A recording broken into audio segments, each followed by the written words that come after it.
महाराष्ट्रासाठी हा अत्यंत काळा दिवस असा म्हणायला पाहिजे. अत्यंत अनाकलनीय, अनपेक्षित आणि धक्कादायक मृत्यू असा माननीय अजित पवारजी यांचा झालेला आहे.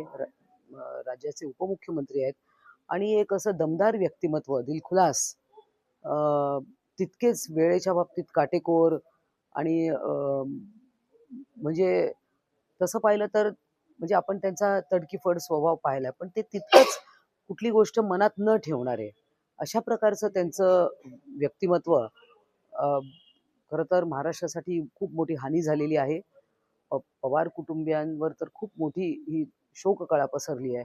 बारामतीची लोक तर घाय मोकलून हंबरडा फोडत आहेत. अ, खरोखरच हे बघवत नाहीये.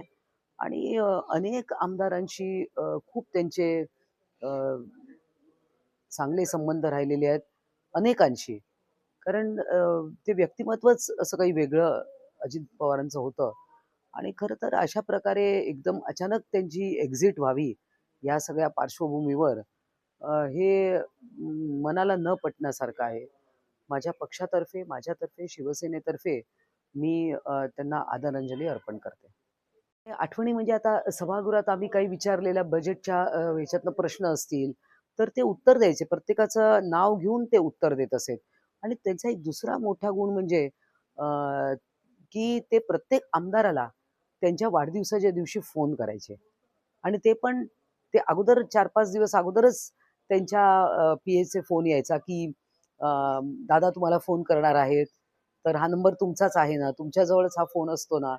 आणि ते बरोबर त्याच्या त्या तारखेला त्यांचा फोन सगळ्यात पहिले यायचा.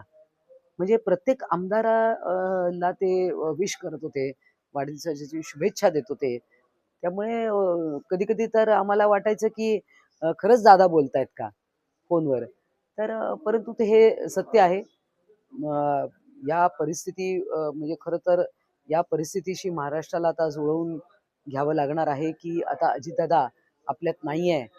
हे समजायला आणि उमगायला खूप वेळ लागेल.